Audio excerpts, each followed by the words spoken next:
Oh, yeah. Well, hello, everyone, and welcome to the final edition of In With the Old for Season 3. My name is Dr. Tim Howe, and I'm joined by my co-host, Dr. Brian Koning. We are a video podcast dedicated to dispelling myths, building appreciation for God's Word, and rediscovering the Old Testament for the life of faith. We are recording live tonight, our final episode for Season 3. And this is going to be a different kind of episode. Normally, we have a specific topic or a series of questions or an author interview. But tonight is kind of a reflection time. So you can gather some popcorn, maybe warm yourself by the fireside tonight as Dr. Brian and I reflect on Season 3 and what the Lord's done, our gratitude, maybe give you some stats, and of course, talk about the Old Testament at least a little bit as we do all of that. But Dr. Brian, how are you doing tonight? Tim, I'm doing well, and as I'm sitting here as we're in a holiday season, just through Thanksgiving, I'm really thankful for this podcast. Not just what it's done for you listeners, but if I could take a selfish moment, just from the personal joy I've had being able to just dialogue with you, Tim, to deepen our friendship, to stay connected.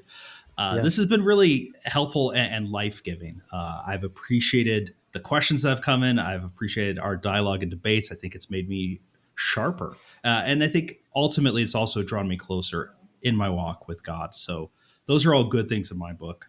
Listeners, happy holidays, Merry Christmas. We hope you all are doing well. And thank you for coming on this journey with us. It has certainly been fun for us, and it is my sincere hope it's been just as much fun for you as well. Yes. And Brian, I'm just kind of going down memory lane a little bit. It was probably about this time last year that we were in serious conversation and praying. And this was just kind of a seed of an idea that was planted really years ago back in our PhD studies. And the Lord's been gracious. He's been kind to allow us to spend the time together, but also I believe and I hope and I know our desire is for this to benefit the church and build up the body of Christ, as well as maybe even provide some answers that will help unbelievers come to faith. And so thank you. I'm appreciative of it as well. And as we mentioned, this episode is going to be a little bit different. We'll start it off maybe with a question related to the Old Testament, but we're going to transition pretty quickly after we consider some Old Testament stuff to just give some stats and give some kind of background as to the podcast and what we've seen over the course of the last several months. And then kind of maybe talk about a little bit of what we want to do moving forward. So, Dr. Brian, here's kind of a question that I'll give a specific question to you. I'll pose it to you, and then maybe we can broaden it out in a way that focuses on the Christmas season. But the question that we had posed to us was this. When we think of the significance of Jacob's name, Jacob, of course, God renaming Israel, or we can talk about that too. The angel of God renaming him Israel. How do we understand the significance of Jacob's new name? And then how does that impact our view of the nation? Do they live out that name and really fulfill that calling that God has given them? So that's our question. What do you make of that, Dr. Brian? Yeah, so this was a question that came into us that I thought was really interesting and well done. For those of you joining us live tonight, feel free to throw any questions you want us to kind of handle off the cuff in the chat. But yeah, so let's start with Jacob. So names are significant, and we want to be careful, right, Dr. Tim, at some level. You can overread names, or we have to be aware that the names might be given post-fact to align with the point of the story. But sometimes you can look at something and go, no, this is critical to the story. So Jacob starts off, and we have him and his brother Esau, correct? Now, the word Jacob in Hebrew, right, is the one who grasps, the one who wheels and deals. I always tell my students, think of a used car salesman. Whatever you want to describe him as, that's probably what Jacob means. And that characterizes him for a good portion of his story. And Tim, as we read through Genesis, I don't think we're supposed to like Jacob, at least for a good portion of his life, right? Because things keep falling in his lap, and yet he doesn't seem to take them as gifts. He says, no, I still need to fight and earn this. I have to fight and earn, right, the blessing of my father. I have to, at Bethel, bribe God, right? He doesn't offer a tithe in the traditional sense. He says, I'm going to bribe God so he'll protect me. even though God has already promised these things. So Mm-hmm. you have someone who is really living out his name, has this beautiful story of wrestling with God. And that's a whole podcast episode right there. What do we do with that story? Because it's the linchpin of his story. It's the linchpin, I think, in some ways, of the book of Genesis and the trajectory forward to Exodus. Mm-hmm. But in this event, he wrestles with God and is renamed. And it's interesting in the story that once he pins the angel or God, that's another part of the debate, he says, "What is your name?" And this figure looks back and says, "Why do you ask me your name?" Which is, I think, a callback to Bethel. I think it's a beautiful reminder of you should know who I am because I've been with you. I've walked alongside you all these times. But Mm-hmm. you ask me my name, I'm not telling you, but I will give you a name, Israel, because you have wrestled with God and with men and have prevailed. Now, I take that name to be somewhat ironic because it's forcing him to reflect on how has he actually prevailed? Has he prevailed because he's Jacob, because he's the wheeler and dealer? Or has he prevailed because God has been present with him and God is faithful to his promises? The background of the story, right, is he's re-meeting his brother for the first time since his brother was trying to kill him. He has sent ahead of him to give himself fair warning, as it were, his flocks, his servants, and even his family, and only he's on the other side of the river. Because maybe if he hears war break out, if he hears Esau trying to lay a trap or kill him, he'll hear that and he can run away. Mm-hmm. Well, as a consequence of this fight, he gets his hip blown out. There is no way to escape his fate. And so he's given this name and given the choice to ponder, what will you do? And he stops fighting. In the Psalms, we have the phrase, "Be still and know that I am God." The "be still" means stop fighting, stop wrestling. There's an interesting parallel in the story. Jacob, to be Israel, to trust in God, has to stop wrestling, ironically. So I think that name is supposed to be somewhat ironic. It's supposed to kind of put this idea in our head. Are we people who trust in the promises of God, trust that he is faithful? Or are we people who feel that we have to go out and claim our own destiny by our own power? Mm-hmm. So in that sense, his name is somewhat ironic. And yet I think it does forecast, Tim, transitioning to the second point of this question, I think it forecasts a little bit of the history of Israel themselves. They are continually going to come up to this problem. Do we trust in the promises of God, or do we feel like we have to go out and claim it for ourselves? Even good kings like Josiah fall afoul of this, right? And they go out and they wage war incorrectly or injudiciously. So it's somewhat important. And I apologize, one of our live listeners is named Jacob. No offense to you, my good dude. Just what it meant in Hebrew. Yeah. And so to answer for him, I think that's the point of the name of Israel. It's irony. The Bible likes irony in some key ways because I think irony forces us to confront some of the tension in the biblical narrative. Before we broaden out to names in total, Tim, anything you want to add to the naming of Jacob and the switch to Israel? Just to voice my agreement with you, Brian, as we think about Israel's trajectory, as we think about Israel as a nation, there is this wrestling, and in that sense, the name is paradigmatic. But I also can't help but think that when we read the story of Israel, and especially not just in the narratives but in the prophets, it's always interesting to me that name Israel comes up fairly often, and this is something that there's an assignment that's given out as part of a class that I've taught where students are basically given a prophetic book or given a particular chapter or corpus, and then they're asked to identify elements of the various covenants that might be present there. So the Abrahamic, Davidic, Mosaic, and the rest. Part of that assignment that's difficult for students is relating it back to the Abrahamic covenant, because it's almost like unless there's an explicit reference to Abraham, they tend not to see it. But what I try to remind them of is, anytime we see either the name Jacob, but in particular the name Israel, used in the prophets, it's alerting us to all of the promises that God has made that He's going to fulfill. And so, as the prophets even use this new name, it's a reminder that, hey, you have a God-given identity and a God-given calling. And to echo what you said, Brian, a lot of times that kind of functions in an ironic way, because whenever they don't fulfill that calling, it becomes not just an indictment, but it becomes in a sense, an ironic, sad tragedy when, say, someone like, this is a New Testament example, but you have someone like Peter, who's nicknamed the Rock, and he sinks, literally on the Sea of Galilee during the storm. Or you have other people who don't live up to the name and their promise. And by the Mm-hmm. way, anyone who's been given a name by their parents knows what this feels like, right? Whenever your parents use your full name, it's almost never a good thing. And Yeah. it's interesting. My middle name, Brian, not to too personalize this, but my middle name is Martin. And so Okay. I always think whenever I have a cowardly moment, I'm really not much of a Martin, and maybe I should be. But the point is, yes, biblically speaking, names are incredibly important. And I do think that the name Israel anticipates what God is going to see, or what God saw, and knew what was going to happen, not just with the individual Jacob, but with the nation as a whole.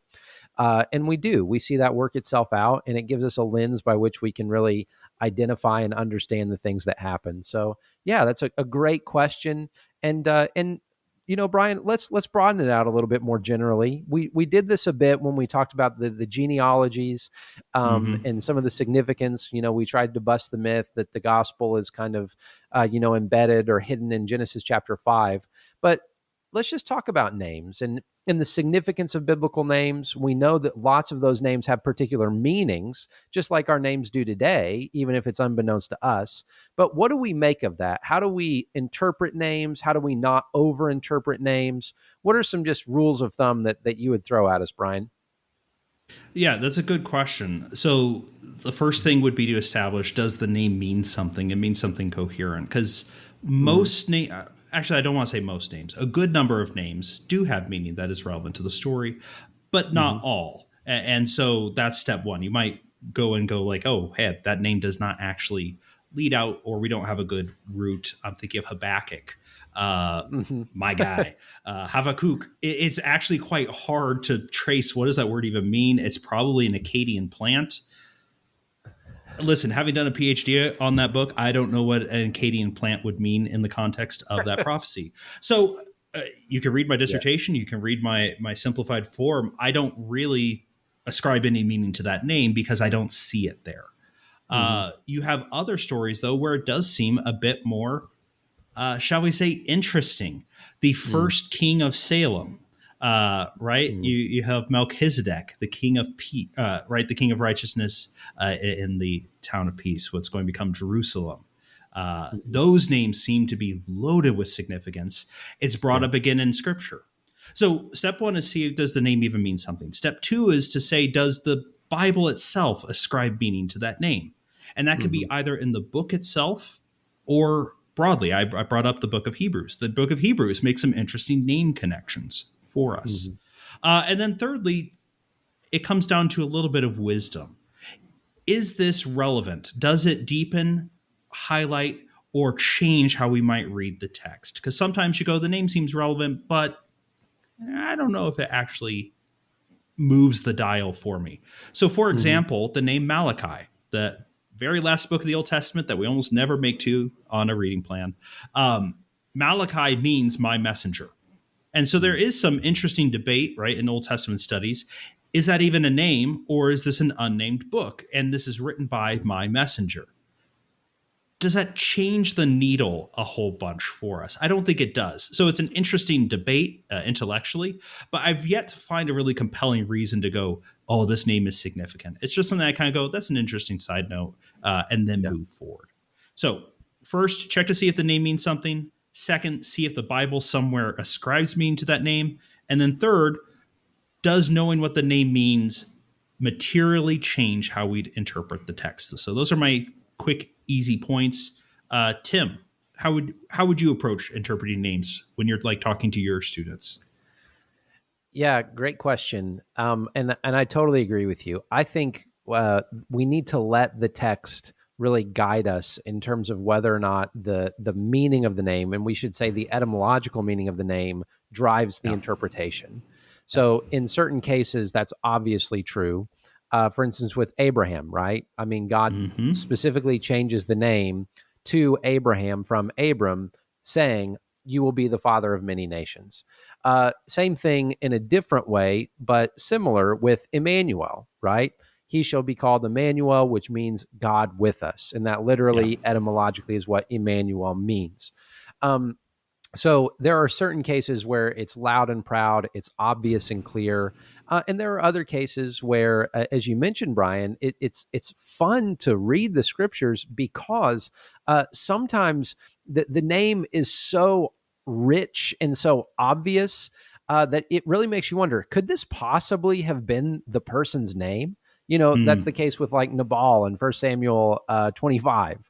And Yeah. at least in that case, I'd be interested. You might strike me down for this and all of your hatred, Brian, but it's like, man, Abigail seems to say that's actually this guy's name. It's pretty Mm. crazy. He really is a foolish man. It's fitting for him. But I think in most cases, for me, I'm not going to look for meaning too deeply unless the text tells me X marks the spot on this name.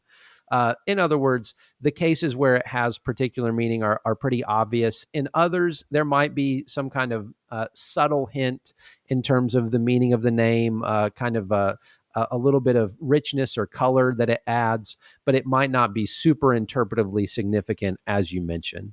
And of course, that bleeds over into the New Testament as well.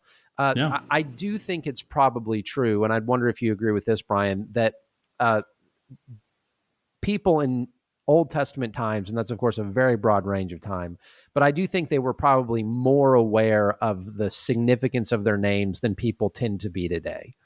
So I don't think we can kind of gloss over it and say, well, they wouldn't have understood what their name meant. No, I think we can say that many of them, if not almost everyone, would have understood. Um, you know, for instance, the name Miriam that later becomes Mm-hmm. an anglicized version, Mary. Okay, well, there would have been a resonance with anyone who is named Miriam with the story of Miriam in the scriptures. And I think interpretively that can even invite, well, in what sense is Mary like Miriam? In what sense is she not? Or the same thing with Jesus, right? Mm-hmm. You shall call his name Jesus, for he will save his people from their sins. Okay, well, Yeshua means salvation, but also I think it invites connections with the Old Testament figure Joshua Yep. in a different kind of way, but in ways that do add layers to the text and fullness to it. So, in general, Yeah. I would say they had a much richer understanding of the significance of their names, but that doesn't make it somehow determinative as though every name means that is that person's destiny, if that makes sense. Yeah, absolutely. And Tim, just a couple things have come to mind as you're talking. Mhm. One thing to really pay attention, and maybe this should be point four of the 3 points I gave. Look for New Testament characters named after Old Testament characters, Yeah. because that does sometimes invite some not explicit, but some interesting implicit meta narrative descriptions. Yeah. Joshua is the leader who brings the people of God into the place of God, into the promised land. Does that add some interesting color to Matthew's gospel? I'm Mm. specifically calling out Matthew because it's the one that really focuses on Jesus recapitulating or reliving the story of Israel. Yeah. That is an interesting connection. The Hmm. apostle Paul is named Saul. He's from the tribe of Benjamin. It's almost assuredly he's named after King Saul. Hmm. What was the sin of King Saul? What is the sin of the Apostle Paul? And how are they different? There, you have some interesting color in the story as well. So Yeah. I like that you brought that up, that Joshua and Jesus, it's the same word in Hebrew.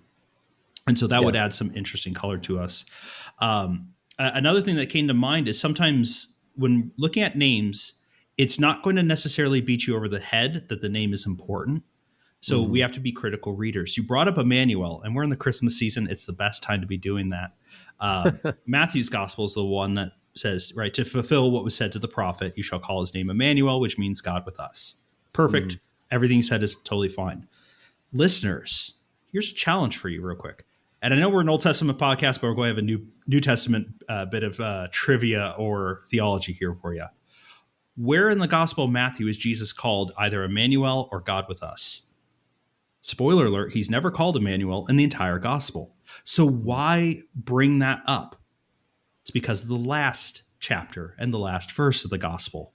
And behold, I am with you even to the end of the age, right? It's a great commission. It's Jesus' final words to his disciples.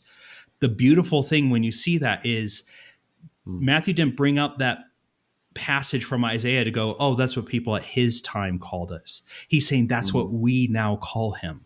He is God with us. That's where we see the church. That's where we see the people of God being brought into the story. That's a reference to his current readers and the readers going forward. It's not something that was said of Jesus during his lifetime. It is said, though, now. So that's kind of one of those beautiful points there in Matthew's gospel that I love. Yeah. Tim, we have a question coming in. We already talked to us a little bit about Jesus' name. So where does it stack up? And did Jesus how does maybe fill that out a bit? How does that help us understand Jesus's ministry, maybe his activities through his name? Is there anything else we want to add to that here? Yeah. No, it's so fascinating. I mean, as we read the two, what we might say are Christmas accounts or birth narratives, one in Matthew, one in Luke, each one of those describes the naming of Jesus in a little bit different way. And I'm not going to argue. I'd have to think about this a lot more to pin this down. But it's interesting because if I'm not mistaken, I don't have my Bible in front of me to double check. But if memory serves correctly, right, the angel comes. He says to Joseph, "Don't divorce Mary. She's going to give birth to a son, and you should call his name Jesus or Joshua."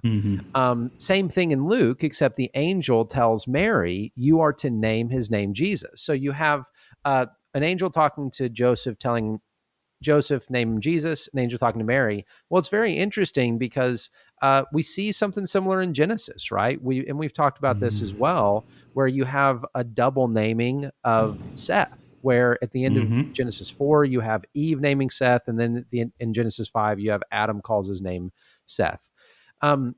So all that to say, you have this double emphasis, and I'm not saying that Luke was even writing with Matthew in mind or Matthew writing with Luke in mind. I'm not saying that. But what I am saying is, as we think about the naming of Jesus, it was important to the early church that was not a name that Mary or Joseph or both of them together came up with. It was a name given to them by God. Or given to Jesus by God as an indication of what Jesus was called to do. He will save his people. And notice they even say, the angel says rather, save his people from their sins.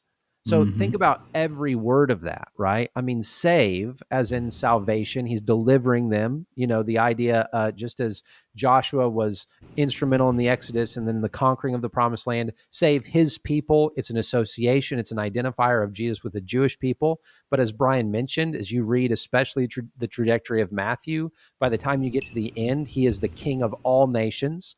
But from their sins. It's not merely or even primarily earthly enemies that Jesus is saving them from. He's saving his people from the kingdom of darkness, which is why he's ushering in the kingdom of heaven.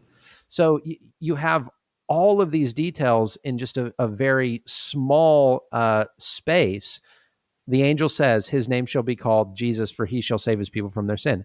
And think of this too. I mean, naming becomes a huge deal in the book of Luke with John the Baptist. Yeah, there's a lot of interesting stuff with the name of Jesus. Hopefully that helped answer some of your questions. Dr. Tim hopefully will rejoin us here. So, he's back. So just maybe one last thing I wanted to add on names, and then we'll move on maybe to the next question. Pay attention, especially when you see someone being renamed. So we started the night by talking about Jacob going to Israel. These are all interesting things. Abram to Abraham, Paul to Saul, even though that's probably not a rename, Saul to Paul rather, that's not a rename, that's using Greek versus Hebrew name. You've got the Boanerges, the sons of Zebedee become the Boanerges. Some of these names are aggrandizing. The sons of thunder, that's a really good name. Some are more humbling. Right? Paul or Paulos meaning small. Israel meaning wrestling with God. One of my teachers in my master's program, Dr. John Del Huse, pointed this out. He's like, when God calls you to ministry, he gives you what you need to accomplish it. And sometimes that's propping you up, giving you the confidence to go out and go, giving you a good and powerful name. Sometimes Mm, it's the recognition that you need to be humble before you can be of service, and he gives you a small name. mm, Whatever it is, pay attention, because it's God somehow trying to prepare that person for the ministry that they're going to have. And mm. so I wanted to throw that in. Shout out to Dr. Del Huse, probably my favorite master's instructor. Such a great guy. Anyway, Yeah. Yeah. that was good. So another question came in: where did the meanings of names come from? Generally, it's from something in the language. It's either just directly that word, or that word with slightly different vowels. You can think Mhm. of that even in English. We have names that are verbs. We have names that are nouns, et cetera, et cetera. Mhm. So the etymologies of various names can be traced back. And so you kind of have to go on a name by name basis to figure out where it came from. But it is interesting. Yeah, we all probably have names that mean something very specific, but we rarely today connect that Mhm. to that, right, Tim? We've talked about that before. Yeah. Yeah. No, that it's fun. It's a lot of fun when we think of names. And I love what you said earlier, Brian. There's just a beauty to the biblical text that is often missed. And so that's just one of the many ways that we can help just enjoy the richness of the Word of God. Yeah. Yeah. All right, so listeners, as we are closing up shop for this year, we're taking the rest of December off because we like our families and we want our families to keep liking us. But we want to reflect a little bit, take some time to kind of just reminisce. I want to start with some favorite moments. Tim, as you look back at our 43 episodes, tonight is episode 44 this year. Oh wow. What are some of your favorite moments from that run? Oh, this might be weird to say, Brian, but I think my favorite moments are the moments when mentally I get stuck. And here's what I mean by that: when something happens that I've never thought about before, and because I know with you, Brian, as with me, as a pastor, also as a student of the Word, I tend to think a lot about not just the things that we talk about, but theology, biblical studies, all of it. And so it's fun when you're kind of put on the spot, and especially when you've thought about something really, at least you consider in depth. For me, I live for those moments where the Lord just uses other people, other scholarship, to bring about new thoughts and new revelations. Those light bulb moments, those still happen, and I'm so thankful for that. But I've loved the Counterpoint series. I love that because it kind of facilitates putting you on the spot. I love dialoguing about things that you've considered since you were a kid, but there's always a new layer. So that's probably my favorite general thing. Man, I don't know. I'd really have to think of a favorite episode. I'll tell you this: I love being able to interview authors. I mean, that's been something that, Yeah. as we've reached out, it's just fun to be able to engage and interact, and I hope Yeah, that's as we go something we'll forward, continue the to do as well. interviews I think were really fantastic and an interesting part. Sorry, Tim, Yeah. go ahead, keep going. No. Well, I'll kick the question back to you, Brian. What's been some of your favorite things, and maybe even unexpected things since we started? Yeah, so favorite things. I've got to say, season 3 has been some of my favorite episodes. Tim, for me, the same reasons you said. I enjoy, I enjoy safe debate, if that makes sense. Mm, Not safe in that yeah. we're like pulling back and holding back, seeking after the truth, but Hmm. knowing that it's a avenue, it's a forum where we can be going after the truth, kind of full bore, but Hmm. knowing that that relationship is solid and that there's a care for the person, and not a desire just to prove yourself right. Hmm. There were many times in that I was like, oh my goodness, I do not have a good answer for that. And I'm on the spot trying to think through things. So I had a lot of fun in those episodes. I had a lot of fun going all the way back. If you've been with us for all these episodes, going back to some of the very first episodes and Mm, trying to craft, all right, what do we mean by the Old Testament? What are some yeah. of our goals, our desires for equipping people? Going all the way back to Tim's Sunday School Eyes, that's from season 1. Hmm. Just trying to highlight kind of my key passions and put into words for pretty much the first time the things that drive me as a scholar. Mm, That was very enriching. Some of the more surprising things, I might know at least something about the Old Testament. I know very little about technology. So it's been quite humbling. We've transformed this podcast from pre-recorded audio only to pre-recorded audio and video to live video. That has Yeah. not been smooth all times. Absolutely. Because so that's been humbling as well. Going like, wow, there's a lot that goes in here. This is both very cool and very daunting. Yeah. But it's been exciting to do. And as you were saying, Tim, it's been really fun to be bringing on some guests. And I'm deeply appreciative to all of them. The authors that we've been able to bring in, Dr. Wilder, my colleague, and just hear different voices that are in scholarship in the Old Testament. That's been very beneficial to me to be able to sit with them for sure. Yeah, there's so much good content out there, and so it's been satisfying to be able to share that, and man, it's also so much fun to be able to, it's one thing to read a book, but it's another thing to in a live format be able to interact with those authors. What a blessing that is, and I know we've got some more of those kind of scheduled and starting to establish even more relationships. The interviews are going to continue on into the new year. We already have a few lined up. I don't think we're announcing them quite yet, but we want to keep bringing you some of these big names in the field of Old Testament studies to kind of show you it's not just Tim and I who are interested about these things. There's a lot of really brilliant men and women out there that are bringing up some interesting things that make me go, oh, I've never thought of that before. Yeah. I need to sit with that a little bit and kind of wrestle through some of these ideas. So I'm looking forward to that in the new year for sure. Yeah. Well, Dr. Brian, roll us through some of our stats this year. What are some things that you've seen on our RSS feed with our the audio version of the podcast? And then I've got some things to share about the video version of the podcast. But how have we been doing? Who's listening out there? Sure. So Tim and I think have said multiple times we would do this even if no one listened, and it's just for us because we like talking. But I also like stats. I also like numbers. I just think it's fun. So looking at the RSS, so this is the audio side that has been going since the beginning. Tonight, obviously, is episode 44. So 44, we started in February, so that's not bad. As far as I know, we've only missed, I think, 1 week, Tim. I think aside from that, we've been a weekly podcast since we started. Yeah. Through both Apple and Spotify, we have had almost 3,000 downloads of the audio text.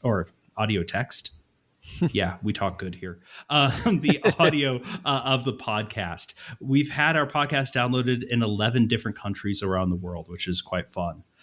Here's a crazy stat of the day as I was looking at the numbers.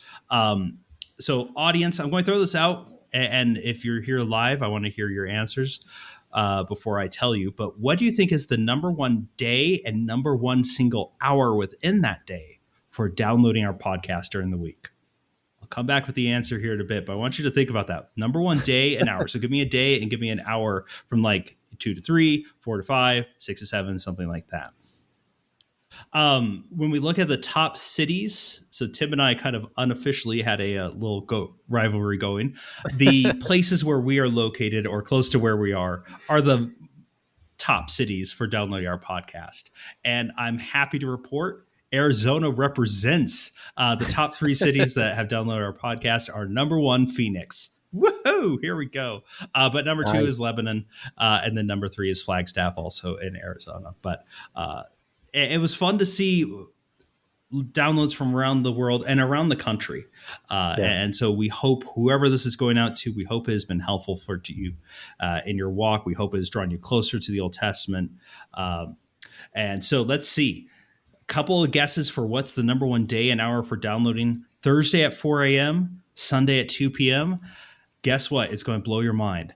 It's Tuesday from 1 a.m. to 2 a.m. And it's not even close. Wow. And if there's any data people out there, I would love to talk to you because I have no earthly idea how that can be. Because at first, Tim, I was like, oh, that makes sense, right? It's the auto downloads for people who have subscribed to the podcast, right? When the podcast audio releases and they just download. Except it goes up at midnight. So 12 to 1 should be that time frame. It's an hour later that we have the big spike in downloads. I have no idea, listeners, why that is. If you are up in the middle of the night listening to us, bless you. I hope we are a good sleep aid for you or whatever you're using the podcast for. hope it's getting you what you need at 1 to 2 a.m. Anyway, so that's some of the stats, the interesting things on the audio side. Tim, we've made the switch to YouTube about halfway through the year. Yeah. What's been going on the YouTube channel? Yeah, well, this has been exciting, and it's fun, Brian, because we really tried to play with this. It was about halfway through this year that we began YouTube at all. Then we kind of played with the live stream, but where we've really hit some good success is in the shorts that we've made. And this was, to give Brian credit, this was something that was kind of his idea. The platform that we use, Riverside, it sometimes helps make those shorts using AI. So hat tip to AI to thank you for that. But it's interesting because we've had so far over 5,500 views on the YouTube channel. And Brian, I don't know, I'd have to have someone help me with this too, but 61,000 impressions. And so the content is getting out there. We've had a few videos, especially with the flood narrative, that have gotten several hundred views each. And some interesting comments as well. So positively or negatively. We're not made of sugar, so that's okay. But I love this. Countries, we have, of course, the United States, UK, Canada, Australia, Vietnam, South Africa, Germany, Indonesia, and India, all tuning in to the YouTube channel. And so we've seen some growth. We've seen some success with it. And that only is going to grow over time. So that's part of what we want to do is create content that has some staying power. Most of the things that we talk about here are not tied to a particular timeline. And so we're hopeful that this content will be helpful to people in the long run. And so, some good things that have happened with our YouTube channel. And of course, Brian, one of the things that we remind ourselves of, and anyone who kind of does this type of thing knows, is success builds on itself, right? As you think about building an audience and trying to get your voice out there, your content out there, you keep on doing it, and as you do it, those subscribers grow, and it becomes, in one sense, exponential success. So we start small, and we try to keep doing what we're doing, and do it true to ourselves, and hopefully accurately dividing the word, but also providing people an environment where they can ask their honest questions about the text, and hopefully they'll see in us people who give them honest answers, and answers that are true to the word, and satisfying intellectually. So lots of good things happening on the YouTube channel as well. Yeah, and from the bottom of both of our hearts, we just want to say thank you to all of our family, friends, listeners, all of you that are here tonight, all of you that will be downloading this podcast. You are a big reason why we do this, and we really appreciate the feedback, the engagement, and for helping encourage us through this podcast. It's a pleasure to have you here, and we hope that you'll keep coming with us as we keep exploring the Old Testament. Looking ahead to 2024 and how long that's going to take me to learn how to write on my checks, because I'll write the wrong year for at least a month. But in the new year, we've got a couple interesting things. So not content to do the same thing back to back, Tim, because we have not done the same thing back to back for any of the first 3 seasons. We're switching it up yet again for season 4. Can you tell us a little bit about season 4? Yeah, I will. And I'll tell you that you may be the only millennial on earth who writes checks. But no, just kidding. Just kidding. I wrote one this week for my property taxes. You want to feel old, start writing checks for your property taxes. But in any case, no. Yeah, there's a reason we're in the Old Testament, Brian. There's a reason. But no, so our thought was, as we think about the Old Testament, we tried to basically look at the foundation of the Old Testament in season 1. How do we read it? Season 2, we talked about various topics and different things that interested us, in particular, trying to just show how season 1 kind of worked itself out. Season 3, counterpoint, debate, talking about different things, but kind of coming at it from opposing standpoints. Season 4, we're going to get to what I think probably is, Brian, really both of our roots in a sense, because it's going to be going through various books of the Bible. It's going to be really straight exegesis. And so Brian and I are going to be recording episodes, going through a book verse by verse, looking at it, trying to dissect it. And our hope is, as we do that, we're going to sprinkle in some author interviews, but also our goal is going to be to bring in some content experts in those areas to help us understand the Word of God. But it's going to be more of a verse by verse exposition. We think that'll serve the listeners that we have well. We also think that's going to be a good way to maybe even expand the audience, so that as people are searching and they're studying a particular book, we can provide some content. And in a sense, maybe, Brian, this may be too strong, but almost like a video commentary to help people to explain some things and to maybe provide some insight. So we're excited for that going into season 4. Yeah, I think a video commentary is a good way to put it. That's our hope, is that we're going to give you, broken into small chunks, right, a walkthrough of a book at a time. So each of the seasons, I think for at least the next little bit, are going to be a distinct book of the Bible, where one of us will be kind of walking through what's in the text, the other one will be providing the background commentary, the context. Where's this book fit in the meta narrative? So you can get a sense both of what does this book teach, but then also how does this book stand alongside the others to give us the full counsel of God. Our starting book, drum roll, I guess. Oh, we actually have a drum roll. This is how technical we are, I think. There we go. I've got it work. coming. It doesn't work. Media, we'll see. Drum roll. I'm waiting for chat to start saying "Okay, Boomer" because we can't get it to work. Drum That's roll. fine. Don't worry about it. Drum roll. The first book we're going to be doing is Ruth. Ruth is one of those interesting books. I'm sure you've heard it preached. It's one of the few books I think that does get preached. Oh, now we get claps. Thank you. Appreciate it. There you go. It's a book that does get preached. It has a very on the surface message, but the beauty of the Bible is that there are multiple messages that get layered in. That simple message has a lot of complex theology and a lot of really important points for us to take away. So we're going to tackle that. It's just a couple chapters, but it is deep, it is rich, and we'll be bringing up some interesting points and maybe some things you have not thought about or not heard preached from that book before. So that's where we're going to start. As Tim said, we are going to be putting an eye towards our author interviews. If we can line one of them up as a content expert in a book, for example, if someone has put out a book on Isaiah and we start going through Isaiah, we would love to get them in to add their expertise to our discussions. But we hope that these will leave behind playlists of videos and podcasts that you can go, I'm going to study this book with a small group. Here is a resource for you as a small group leader, as a community leader, or just as a student of the text. Alongside these mainline episodes, we are going to have a kind of special project series that I'm not planning to forecast when they're going to come out because we're going to take some time.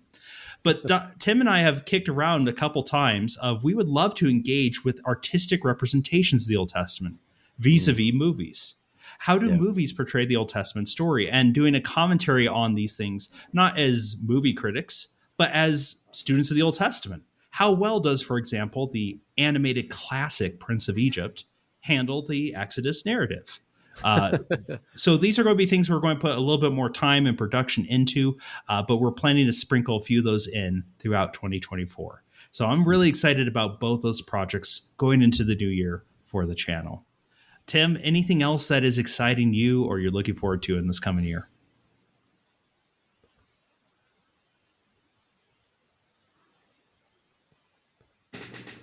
I don't know if Brian, Tim can I'm sorry hear me. I keep Tim, freezing. how are you doing? But I'll give my final thoughts. No, and that's then all good. Then I'll let you bring us home for the end of the season. But this is just so much fun, and this is what Brian and I love to do, just because we love to do it. And when it comes to giving God the glory, like, we just praise God because He truly has given us His word so that we can know Him. And if that helps any of our viewers, any of our listeners, then we will consider it blessing upon blessing, undeserved. But to our listeners, the Lord bless you and keep you. Thank you for tuning in. Thank you for making this even more fun. And we look forward to season 4. So thank you so much. God bless you. Yes, listeners, thank you all so much for coming with us on this journey. We look forward to the new year with you. We hope you stay cool and stay old. And Tim, you maybe stole my thunder, but I did want to end by ending with a Old Testament blessing for number 6. May the Lord bless you and keep you. May the Lord make his face to shine upon you and be gracious to you. May the Lord turn his face toward you and give you peace. Have a wonderful Christmas. Have a wonderful New Year. We'll see you in January. Take care, everyone.